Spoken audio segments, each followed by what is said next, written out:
A paz do Senhor, meus queridos. Quero desejar agradecer a Deus pela sua vida, pelo seu ministério, por aquilo que Deus tem realizado através de você, da sua igreja. Tenho certeza que Deus, Ele tem te levantado sobre essa terra com um propósito.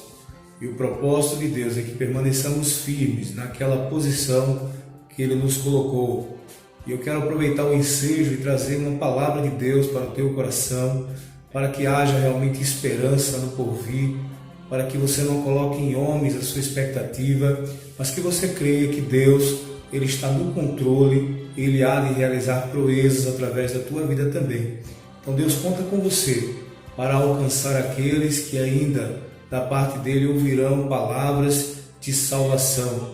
E eu acredito que Deus, Ele quer arregimentar uma grande massa de pessoas que não estão preocupadas em cargos, em posições, em holofotes, mas que estão realmente interessados em almas. Então, se você é uma dessas pessoas, vem comigo.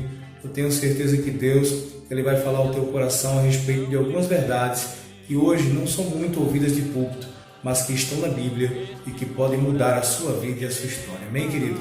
Então, desde já, eu quero convidar você a abrir a sua Bíblia no livro do profeta Ezequiel, no capítulo 14, do verso 12 em diante, um texto pouco lido nas igrejas, mas que verdadeiramente deve mostrar a você qual é a real situação que nos encontramos na atualidade.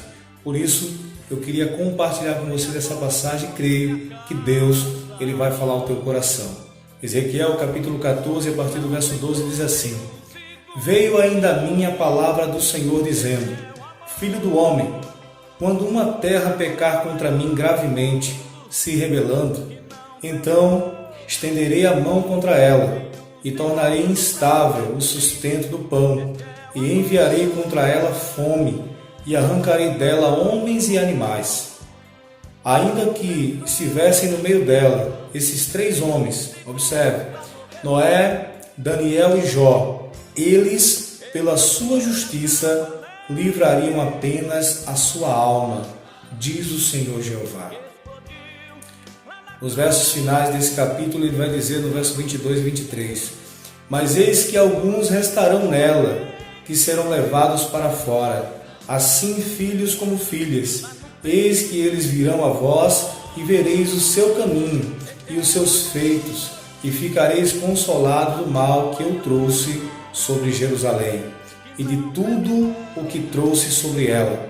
E sereis consolados, quando virdes o seu caminho e os seus feitos, e sabereis que não fiz sem razão tudo quanto tenho feito nela, diz o Senhor Jeová. Observe que o Senhor aqui, Ele está falando de juízo, né? Deus, Ele está se referindo à nação de Israel como uma nação impenitente, como uma nação que vivia de forma costumais a praticar coisas que não eram lícitas aos olhos de Deus.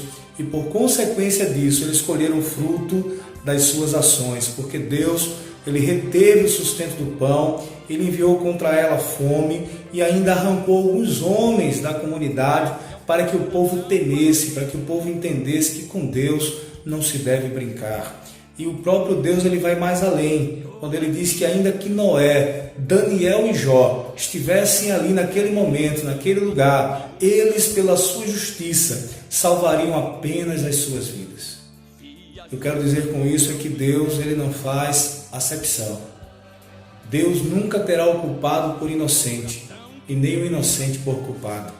Deus, Ele é justo juiz, a sua justiça ela é reta. Deus nunca vai passar a mão naqueles que são inconsequentes com as suas próprias vidas, aqueles que passam a viver nessa terra sem nenhum temor dele, sem se preocupar exatamente com a justiça de Deus, porque na realidade, amados, apesar de Deus ser conhecido como o Deus do amor, o Deus que foi capaz de sacrificar o seu único Filho, para que todo aquele que nele crê não perecesse, mas tivesse a vida eterna, Ele também é reconhecido na sua palavra como um Deus de justiça.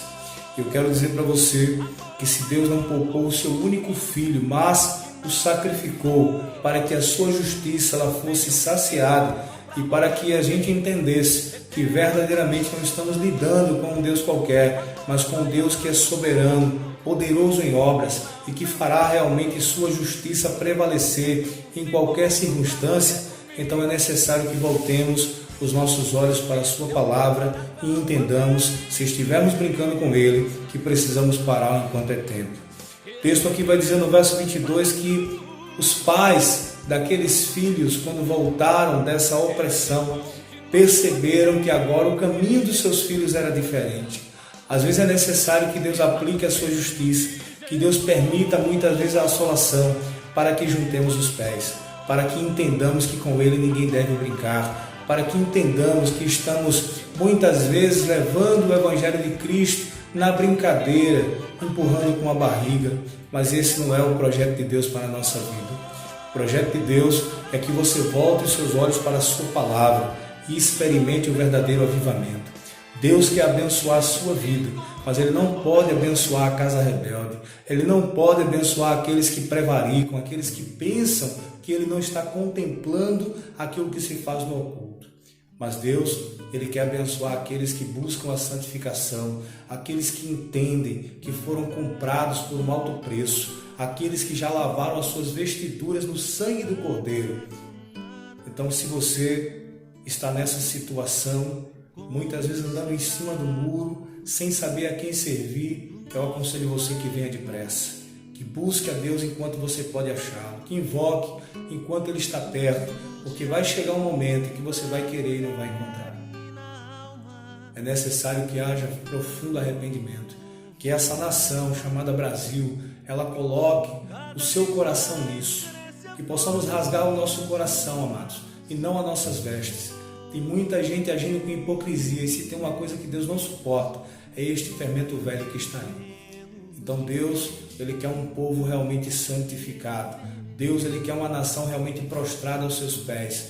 Deus, Ele quer pessoas que considerem a sua palavra como verdade absoluta, para que dessa maneira Ele venha trazer paz sobre essa terra. Não coloque a sua esperança em homens, mas coloque a sua esperança no Senhor dos Exércitos. Só Ele pode livrar esta nação. Amém? Que Deus vos abençoe, que Deus continue derramando da sua graça sobre a tua vida e que aonde você estiver ouvindo esta mensagem, Deus possa tocar no teu coração para que haja arrependimento e haja prontidão no serviço do Senhor, porque Deus conta contigo para ganhar esta nação para Ele. Amém? Que Deus te abençoe em nome de Jesus.